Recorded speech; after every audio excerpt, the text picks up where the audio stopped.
पहला, दूसरा, तीसरा क्वेश्चन करके बताओ। पहला क्वेश्चन क्या था?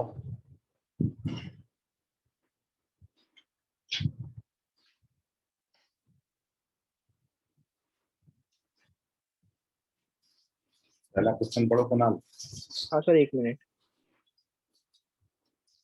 फर्स्ट का 3 पावर n है, सेकंड का 2 पावर 49, थर्ड का n/2। फर्स्ट का थर्ड ऑप्शन, सेकंड का सेकंड ऑप्शन, थर्ड का फर्स्ट ऑप्शन। तीनों क्वेश्चन में डाउट? सर थर्ड वाला बताना।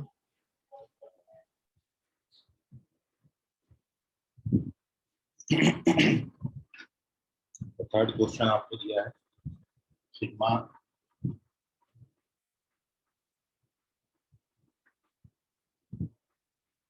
r from 0 to n-1 MCR upon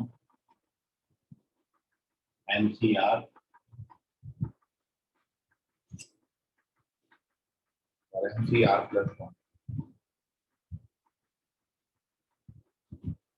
तो नीचे तो प्रॉपर्टी का यूज करके दोनों को ऐड कर देंगे अपन, क्योंकि दोनों के लिए इंडेक्स n है। फर्स्ट स्टेप हो जाएगा sigma r from 0 to n-1 NCR, इन दोनों का सम करेंगे n+1 CR plus 1। और नेक्स्ट स्टेप में n+1 CR plus 1 को again by the property we can written n+1 upon r plus 1 और एक कम हो जाएगा MCR निकल जाएगा। Now in the next step वाली फिर से बताना। r+1 ऊपर आ जाएगा 1 upon n+1 r from 0 to n-1 ये बचेगा r+1। जब ब्रैकेट ओपन करेंगे 1 upon n+1 r का वैल्यू 0 डालेंगे तो 1 +2 +3। ये sum of first n natural number बनता है। Sum of first n natural number के लिए फॉर्मूला आप जानते हो, n into n+1/2।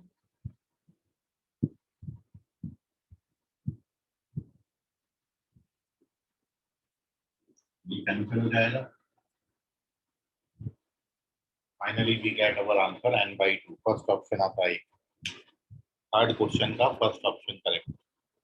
Take the screenshot. कोई डाउट है अभी पूछ लीजिए।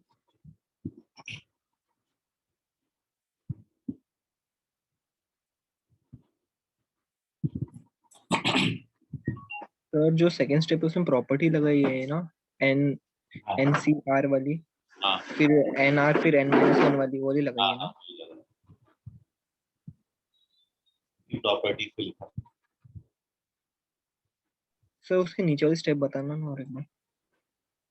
नीचे वाले स्टेप में ये पलट जाएगा r+1 upon n+1 हो जाएगा, ये r+1 upon n+1। इसमें समेशन ओपन कर दिया, sum of first n natural number बनता है which is n into n+1/2। n+1 cancel हो जाएगा, we get n/2। हाँ सर। सर सेकंड वाले का आंसर 2 to the power 49 था ना। हाँ 2 पावर 49 आता है।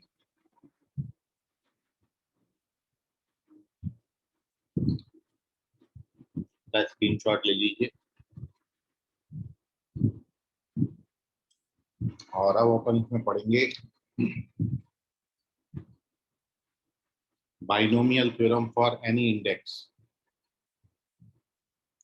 अभी तक हमारा जो इंडेक्स था वो नेचुरल नंबर था, लेकिन अब यदि आपको इंडेक्स कोई नेगेटिव नंबर आए या फिर कोई रैशनल नंबर आए, 3/2 का इंडेक्स हो या -2 -1 ऐसे नेगेटिव इंटीजर हो, तो फिर उसको एक्सपैंड कैसे करेंगे? तो binomial theorem for any index heading next.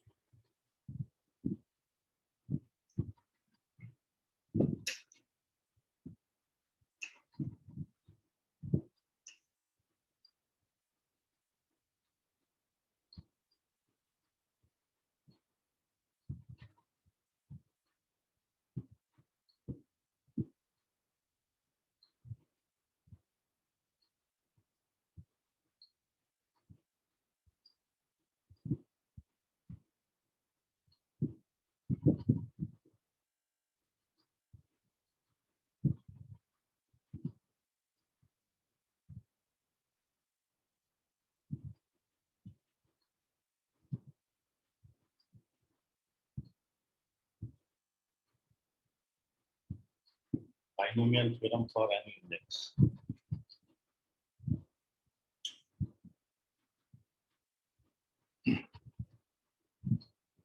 So we know that the expansion of 1 plus x power n, सबसे फर्स्ट टर्म आता है nc0, nc0 का वैल्यू होता है 1। फिर आता है nc1, nc1 की वैल्यू लिखेंगे n। फिर नेक्स्ट टर्म आता है nc2, nc2 का वैल्यू होता है n minus 1 upon 2 factorial x square and so on। जब आप इसका जनरल टर्म लिखते हैं NCR, तो NCR का वैल्यू होगा n minus 1 up to n minus r plus 1 upon r factorial x power r और प्लस ये एक्सपांशन। तो जो 1 plus x power n का एक्सपांशन आपको लिखाया था C0 plus C1x plus C2x square, same expansion लिखा है, बस यहाँ पर वैल्यूज पुट अप करिए। nc0 की वैल्यू 1, nc1 की वैल्यू n, nc2 का value n minus 1 upon 2 factorial, ये nc2 का वैल्यू, nc2 का वैल्यू है ये। तो यदि आप nc3 का वैल्यू लिखेंगे तो वो आएगा nc3 की value n minus 1 n minus 2 upon 3 factorial। मतलब यहाँ जो भी सफिक्स होता है n फैक्टोरियल नीचे आता है। यदि r है NCR में r फैक्टोरियल आएगा नीचे, और जो यहाँ नंबर है 3 उससे एक कम यहाँ पर, उससे एक कम है। तो जब आप NCR का एक्सपांड करोगे n minus 1 n minus 2 और आपको ये कहाँ तक जाएगा n minus r minus और r फैक्टोरियल, ये NCR का वैल्यू। ये जब आप इसका ब्रैकेट ओपन करोगे तो ये n minus r plus 1, ये इसको n minus r plus 1। तो this is the expansion of 1 plus x power n। पहले भी हमने लिखा था, बट अभी यहाँ पर हमारा जो इंडेक्स है वो इंडेक्स नेगेटिव भी हो सकता है, रैशनल भी हो सकता है, मतलब एनी इंटीजर हो सकता है। And due to this reason ये एक्सपांशन आपका वैलिड तब होगा तो कुछ लिमिटेशंस हैं, इसकी रिस्ट्रिक्शंस हैं। हियर फर्स्ट नोटेबल थिंग ये है कि above expansion is valid only when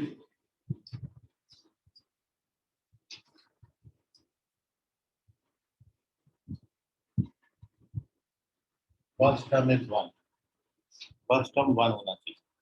यदि फर्स्ट टर्म 1 नहीं है तो हम फर्स्ट टर्म को पहले 1 बनाएंगे और उसके बाद ये एक्सपांशन लिखेंगे। फर्स्ट टर्म को 1 कैसे बनाना है तो अपन ने पहले भी लिखा है, जो भी यहाँ पर लिखा होगा नंबर वो पूरा उठा के आप कॉमन लिखेंगे। First make the first term 1 और उसके बाद कुछ और लिमिटेशन है इसकी। सेकंड जो है स्टेप तो सेकंड टर्म में आपका should lies in this interval.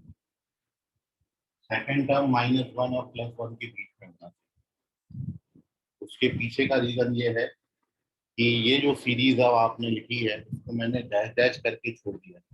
मतलब जब भी आपने पढ़ा है कि आपका इंडेक्स नेचुरल नंबर होता था, जो भी इंडेक्स है नेचुरल नंबर है उससे ज्यादा एक टर्म होती थी। जैसे 10 का इंडेक्स है तो 11 टर्म आएंगे, 12 का इंडेक्स है तो 13 टर्म आएंगे। बट जब इंडेक्स आपका नेगेटिव हो जाता है या फिर रैशनल हो जाता है तब उस एक्सपांशन में number of terms infinitely many होती है। इनफाइनाइटली मैनी कैसे होते हैं उस पर अभी हम आगे डिस्कशन करेंगे। इनफाइनाइटली मैनी टर्म्स होते हैं क्योंकि सीरीज कभी खत्म नहीं होती। जैसे मैं यदि इस एक्सपांशन में n की जगह -1 ले लेता हूँ, क्यों टेक n की जगह -1, आप n को -1 लीजिए, ये -1 आएगा, ये -1 -2 हो जाएगा, फिर -1 -2 -3 हो जाएगा। जैसे यहाँ पर n की वैल्यू -1 डालेंगे तो -1 -2 -3 -4 अप टू r-1 यहाँ तक ऐसे जाएगा। तो सीरीज कभी खत्म नहीं होती क्योंकि आप n को नेगेटिव ले रहे हो। जब n का वैल्यू आपने -1 डाला, जैसे अभी इस पर्टिकुलर केस में if you take n equals to 1, यदि आप n को +1 लेते हो, +1 लेते हो तो ये टर्म मिलेगा, n की जगह +1 डालोगे तो ये टर्म मिलेगा। लेकिन जैसे ही आप n को 1 यहाँ डालोगे तो ये 0 हो जाएगा और अगले आने वाले सारे टर्म 0 हो जाएंगे। मतलब 1 + x पावर n में n की जगह पर 1 लोगे तो एक्सपांशन में आपको दो टर्म मिलेंगे बस, 1 + x। सीरीज खत्म हो जाती है, टर्मिनेट हो जाती है। बट इन दिस केस जब n आपका नेगेटिव आएगा तो series never terminate and due to this reason number of terms infinitely many होते हैं। वो आपको करके बताया। यदि n की जगह आप -1 लेते हो तो अब ये नंबर बढ़ना है। पहले n की जगह 1 लेने से ये 0 हो जा रहा था, बट जब n की जगह -1 लोगे तो ये -1 -2, फिर अगला -1 -2 -3 और फिर इस तरीके से ये खत्म नहीं होती। तो series never terminate and due to this reason number of terms infinitely many. So in this case third point जो है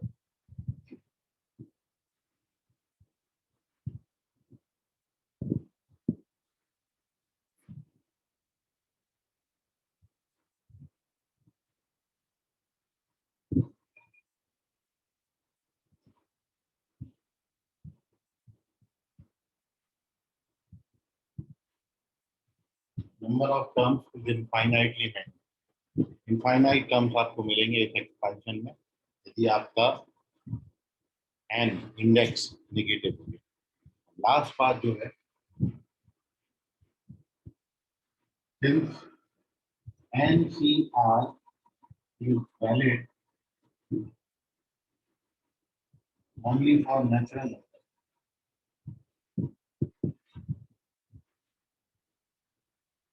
therefore in place of NCR we use NCR का वैल्यू, क्योंकि वो लिखा हुआ n n-1 n-2 up to n-r+1 on NCR use नहीं करके NCR का वैल्यू यूज करें। तो इतनी बातें हैं जब इंडेक्स आपका नेगेटिव आता है। नेगेटिव इंडेक्स या फिर रैशनल इंडेक्स के लिए फर्स्ट टर्म शुड बी 1, सबसे पहले पहला टर्म जो है सेकंड टर्म -1 और +1 के बीच में लाई करना चाहिए, क्योंकि जब 1 से छोटा नंबर होगा तभी इनफाइनाइटली मैनी सम टर्म्स का सम आपको कुछ फाइनाइट क्वांटिटी मिलेगी। मान लो ये मोर देन 1 होता है तो इनफाइनाइट टर्म्स का सम इंफिनिटी आ जाता है।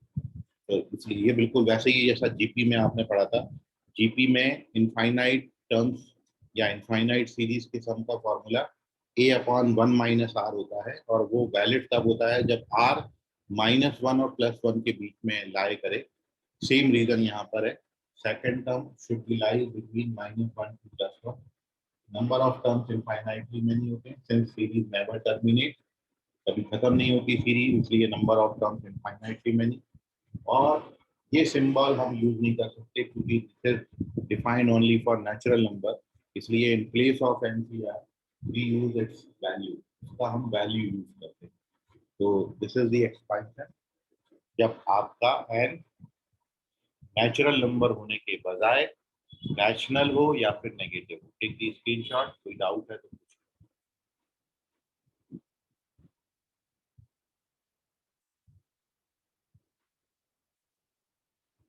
सर थर्ड पॉइंट नहीं समझा। Number of terms infinitely many होती, क्योंकि सीरीज कभी खत्म नहीं होती।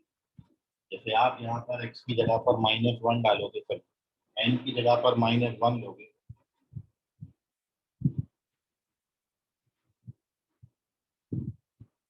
n की जगह -1 डालेंगे, -1 -2, ये +2 हो जाएगा, -1 इंटू -2 +2 हो जाएगा, 2/2 फैक्टोरियल। फिर अगला वाला टर्म जो आएगा वो आएगा -1 -2 -3 अपॉन 3 फैक्टोरियल x³। ये 3 फैक्टोरियल से ये 3 नंबर कट जाएंगे, नेगेटिव साइन आएगा, बचेगा -x³। और इस तरीके से ये सीरीज अब चलती रहती है, इसलिए इनफाइनाइटली मेनी टर्म्स होते हैं। आप कोई रैशनल नंबर 1/2 का पावर लेके भी देख सकते हो, 1/2 का पावर लोगे तो भी ये खत्म नहीं होगा। यहाँ 1/2 आएगा, फिर ये 1/2 इंटू -1/2 आएगा, फिर 1/2 इंटू -1/2 इंटू -3/2 आएगा, फिर 1/2 -1/2 -3/2 -5/2 आएगा, एंड सो ऑन। सीरीज कभी खत्म नहीं होगी, ये number of term infinitely many. कैसे होता है अभी अब आपको कुछ एक्सपेंशन में लिख के बता रहा हूँ, उसमें और क्लियर हो जाए। First take the screenshot.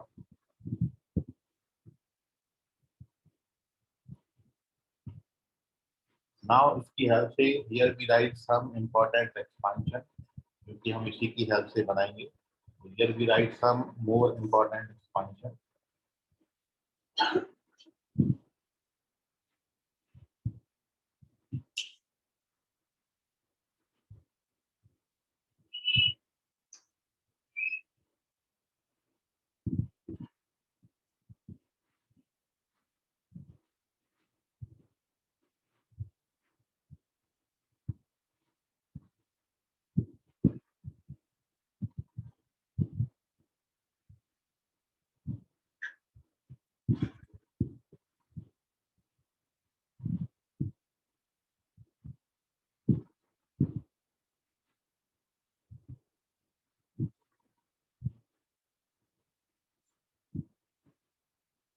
Some important expansions and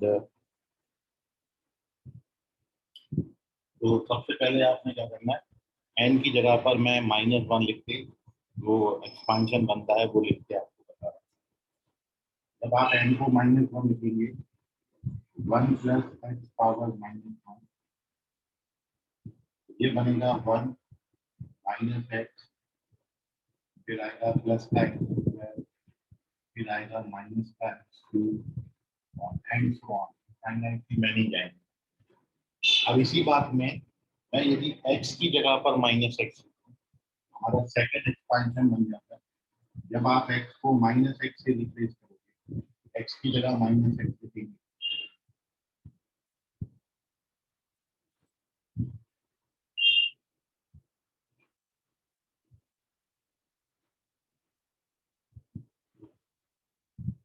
वो भी इनफाइनाइटली मैनी है। अब n की जगह पर मैं -2 ले रहा हूँ, 1 + x पावर -2 है। n की जगह -2 डालेंगे, इधर n की जगह -2, तो ये आएगा 1 -2x। अब इस वाले में n की जगह -2 लिखो, -2 इंटू -3 अपॉन 2 फैक्टोरियल x², 2 से 2 कैंसिल हो जाएगा, माइनस माइनस प्लस हो जाएगा, ये आएगा 3x। फिर इसके अगले वाले में, इसके अगला वाला टर्म आएगा n n-1 n-2 upon 3 factorial x power 4। वो 3 फैक्टोरियल का वैल्यू जो है वो 6 होता है, ये 6 इससे कैंसिल हो गया और अब ये वैल्यू आएगा माइनस का 4x पावर, ये माइनस का 4x क्यूब और इस तरीके से इनफाइनाइटली मैक्सिमम। अब यदि इसी एक्सपांशन में x की जगह माइनस x की जगह माइनस x लिखोगे तो सारे टर्म पॉजिटिव हैं और कोई फर्क नहीं आता। फिर n की जगह -3 लिखते हैं। अब आप ये कैलकुलेशन कीजिएगा, आता है 1 - 3x + 6x square -10x cube. Last में जब इसमें भी x की जगह -x तो we get 1 + 3x + 6x square + 10x cube. सबसे पहली बात तो जो है कि जब आपका इंडेक्स नेगेटिव इंडेक्स आएगा, इन सारों में इंडेक्स हमारा नेगेटिव है, तो number of terms infinitely many. पहली बात। दूसरा जो आप ऑब्जर्व कर रहे हैं वो ये है, यदि इसका और इंडेक्स का साइन अपोजिट है, सीरीज के टर्म्स अल्टरनेट पॉजिटिव और नेगेटिव है। यदि ये दोनों साइन अपोजिट लगे हैं तो एक टर्म पॉजिटिव होगा, एक नेगेटिव होगा, पॉजिटिव होगा, नेगेटिव। यदि ये दोनों साइन सेम आ जाए, माइनस माइनस आ जाए या फिर प्लस प्लस प्लस प्लस में तो आप जानते हो सारे पॉजिटिव। यदि इन दोनों का साइन सेम आ गया, अपोजिट आएगा तो साइन अपोजिट आएंगे, मतलब अल्टरनेट पॉजिटिव नेगेटिव आएगा। लेकिन यदि इन दोनों का साइन सेम आएगा तो सीरीज के सारे टर्म्स पॉजिटिव है। तो ये बात ऑब्जर्वेशन की है। ये दोनों एक्सपांशन बिल्कुल एक जैसे हैं, ये दोनों एक्सपांशन बिल्कुल एक जैसे हैं और ये दोनों एक्सपांशन। कम से कम ये 3 रिजल्ट आपने याद रखने हैं और ये सारे के सारे रिजल्ट्स आप with the help of this result निकाल सकते हो। इसी में मैंने n की जगह पर -1, -2 और -3 डाल के ये एक्सपांशन बना दी। लेकिन आपको ये सजेस्ट किया जाता है कि आप इनको लर्न कर लीजिए, ये आपको हेल्प करेंगे। Take the screenshot of this, कोई डाउट है तो पूछिए। सर वो वैल्यू कैसे निकाली उनके सामने क्यों, एक बार बताना ना।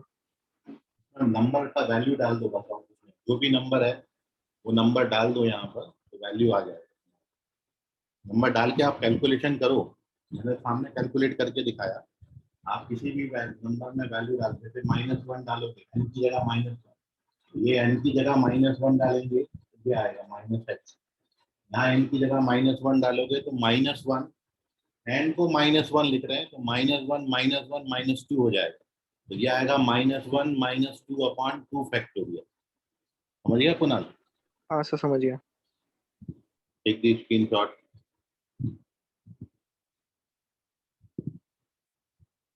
चलिए इसका यूटिलाइजेशन पर आपको एक क्वेश्चन बताता हूँ।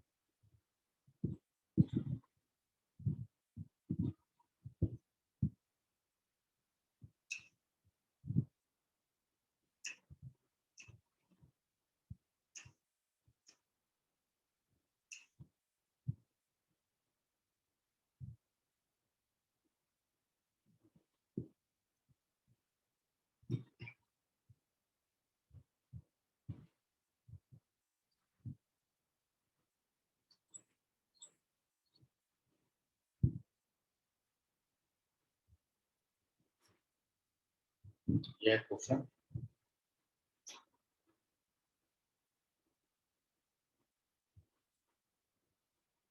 if 1 + ex power n is equals to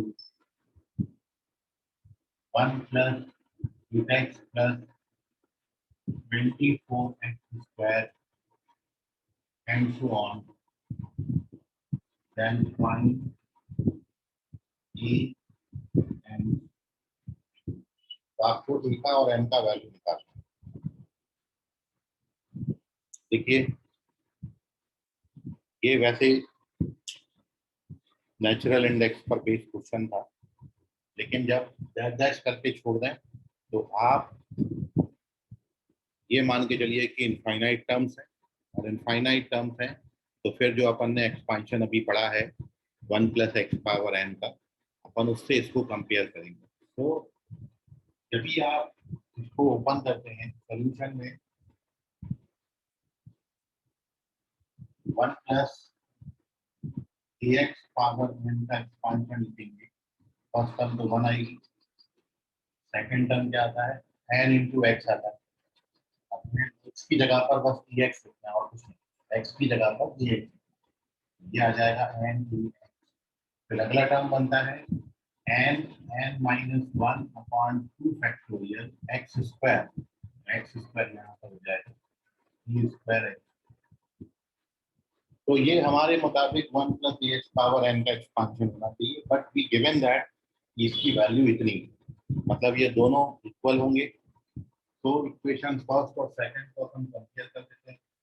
इसको फर्स्ट नाम दे दिया, इसको सेकंड दे दिया। From equation first and second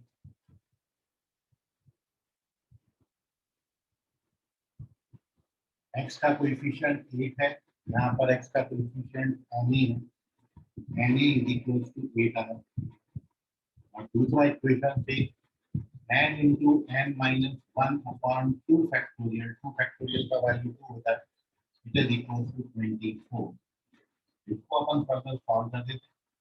इसको जब सॉल्व करेंगे तो n(n−1) 48 आएगा। सर स्क्वायर रह गया ना।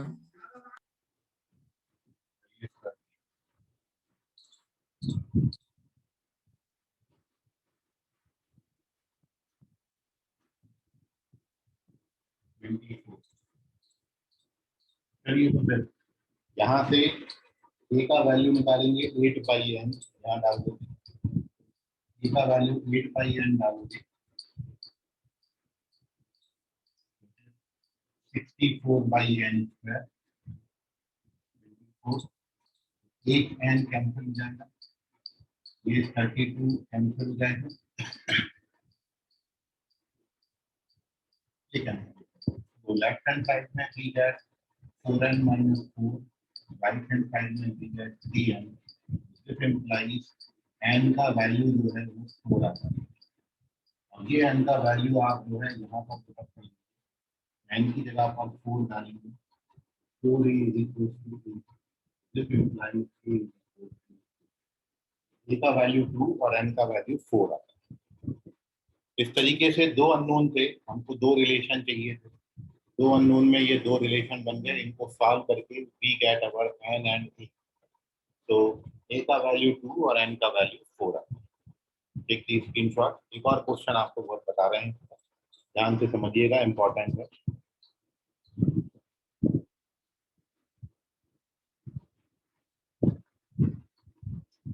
Page number 5।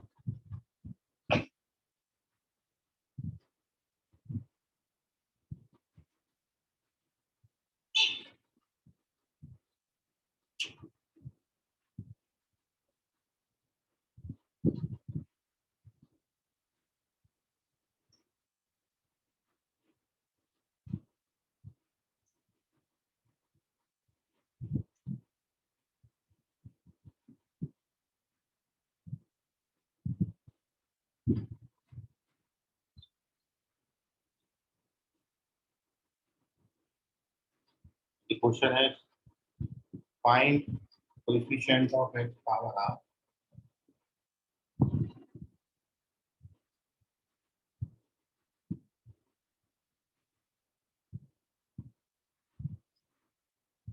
in expansion of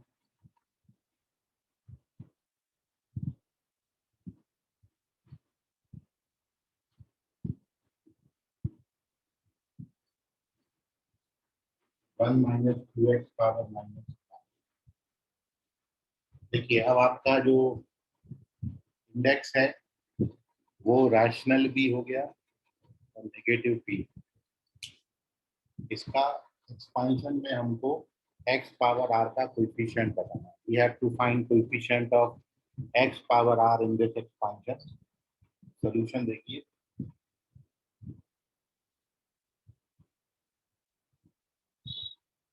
सबसे पहले तो अपन ने जो अभी बताया था कि जब इंडेक्स आपका नेगेटिव होगा तो 1 प्लस एक्स पावर एन के एक्सपांशन को आप इस तरीके से लिखेंगे 1 plus n x plus n n minus 1/2 factorial x square. जब आप इसका जनरल टर्म लिखते हैं तो वो जनरल टर्म आता है n n minus 1 n minus r plus 1 upon r factorial x power r. So in this expansion we have to find x power r का कोएफिशिएंट, मतलब हमको इसका वैल्यू निकालना और आपको एक्सपांशन ये दिया है, मतलब यहाँ पर हम x की जगह पर कितना लेंगे -2x और n की जगह पर कितना लेंगे -1/2। तो इस एक्सपांशन में coefficient of x power r इतना होता है, तो इस एक्सपांशन में coefficient of x power r कितना होगा, तो therefore coefficient of x power r is यह। अब इसमें n की जगह पर कितना लिखना है, इंडेक्स कितना है अपना -1/2, तो n की जगह -1/2 लिखिए, -1/2 -1, फिर अगला आएगा -1/2 -2 और ऐसा लिखते चले जाएंगे -1/2 +1। ये तो कोएफिशिएंट लिख रहे हैं इसलिए इसको छोड़ दिया, डिवाइडेड बाय r फैक्टोरियल। अब एक चीज आप देखिए कि हमको x की जगह पर कितना लेना है -2x, यहाँ पर x पावर r है तो -2x पावर r आएगा, इसलिए एक बात और आएगी वो आएगी -2 पावर, क्योंकि ये सेकंड टर्म पे r का पावर होता है। सेकंड टर्म जो है उसमें -2x लिखा है क्योंकि we write the coefficient of x power r, इसलिए x को छोड़ दिया -2 पावर r। अब आप देखिए ये भी r टर्म्स है और ये भी r टर्म है, तो अभी अपन क्या करें अगले स्टेप में सर सारे में से, हेलो बोलो सर बोलो Anshu, sir sir x power r वाला एक बार फिर से बता दो। क्या बता दो x पावर r वाला। सर आपने वहाँ पे -2 ही लिखे ना सिर्फ। अभी इसके साथ -2x पावर r आएगा, इसको लिखेंगे -2 power r x power r। हम कोएफिशिएंट लिख रहे हैं, कोएफिशिएंट जब इसका कोएफिशिएंट लिखोगे तो ये थोड़ी लिखोगे, बस -2 पावर r लिखिए, समझिए अभी। हाँ सर। अब देखिए इनमें से हम माइनस साइन सब में से कॉमन ले लें। एक बात और अपन ये कर लेते हैं, सबसे पहले आप इसको थोड़ा सा और एक सिंप्लीफाई कर लें, ये -1/2 हो गया, ये -3/2 आएगा, ये -5/2 आएगा और इसको सिंप्लीफाई करेंगे -r + ½ मतलब -2r - 1/2r, कैलकुलेट कर लेना, डिवाइडेड बाय r फैक्टोरियल, ये सच है, और इनटू -2 पावर r। अब आप एक बात समझें, ये भी r टर्म्स है, माइनस यहाँ से लोगे तो r टाइम माइनस बाहर निकलेगा और r टाइम माइनस यहाँ भी है, ओवरऑल पॉजिटिव साइन हो जाएगा। ये जितने माइनस यहाँ पर है उतने माइनस ये भी, जैसे मान लो ये 6 टर्म है तो 6 माइनस का साइन बाहर निकलेंगे और यहाँ भी 6 माइनस साइन है क्योंकि इससे भी r पे पावर 6 आएगा, तो ये भी 6 नेगेटिव साइन, ये भी 6 नेगेटिव साइन, तो टोटल साइन कैसा हो जाएगा, पॉजिटिव हो जाएगा। पहली बात साइन पॉजिटिव आएगा। दूसरी बात ये 2 2 2 2 2 जो है वो r टाइम्स आएंगे और ये भी 2 जो है वो r टाइम्स लिखा है, तो इसलिए ये टोटली कट जाएगा, तो आपके पास केवल बचेगा क्या नंबर, आपके पास बचेगा 1 × 3 × 5 up to 2r - 1 on r factorial. सिर्फ ये वाला आंसर, ये आपका answer, this is coefficient of x power r। तो ये नेगेटिव इंडेक्स या रैशनल इंडेक्स आएगा तो आपने हमेशा एक्सपेंशन यही यूज करना है। मैं आपको अभी भी समझने में कोई दिक्कत जा रही है तो पूछ लो, कोई भी प्रॉब्लम है। सर उसको जनरल टर्म समझ में नहीं आता, और एक बार बताइए। जनरल टर्म तो पिछले ही एक्सपेंशन में लिखा था, ये तो प्रीवियस सर हम लिख उसका के आए जो हैं। लास्ट वाला है ना n-r+1, वो एक बार बताना। इसको सिंप्लीफाई कर करना है। ठीक है, जब आप कोई भी टर्म लिखते हैं, जैसे ये NC2 लिखा है, ये NC2 की जगह पर ये वैल्यू लिखी है n(n-1/2 फैक्टोरियल। जब आप NC3 लिखोगे तो NC3 में क्या आएगा, n(n-1) n-2 अपॉन 3 फैक्टोरियल। मतलब जो भी नंबर यहाँ होता है उससे एक 1 तक आता है। ये 3 है तो 2 तक जाएगा, 4 है तो ये 3 तक जाएगा, 5 है तो ये 4 तक जाएगा, 10 है तो ये 9 तक जाएगा, R है तो ये R-1 तक जाएगा। मतलब जब आप NCR के लिए लिखेंगे तो n आएगा, फिर n-1 आएगा, फिर n-2 आएगा, और कहाँ तक आएगा, n-R-1 अपॉन R तक। तो यहाँ नंबर है उससे एक कम आता है, समझ गए? हाँ सर समझ गया। अब आप इसका स्क्रीनशॉट ले लीजिए।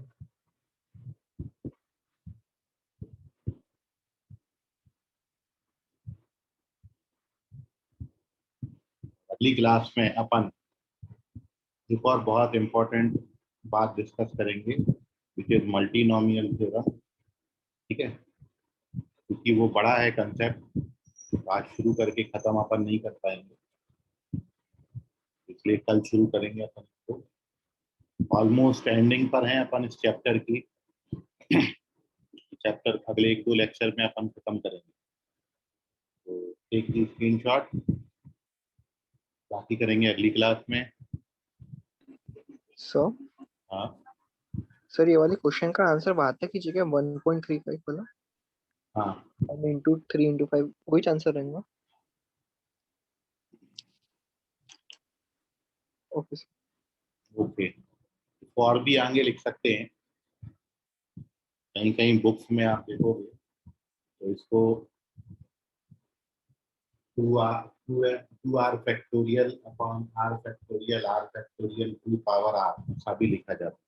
इसी को सिंप्लीफाई करके वहां तक पहुंच सकते हो। फिलहाल आप इतने पे खत्म कर सकते हो, और इससे वहां तक पहुंचना है तो उस पर पेज में आपको एक क्वेश्चन बताऊंगा, इसमें ये चीज बनेगी, और फिर से अपन इसको सिंप्लीफाई करके उसके फाइनल आंसर सकते हैं। ठीक है, चलिए, okay sir. Okay, bye everyone. Bye sir.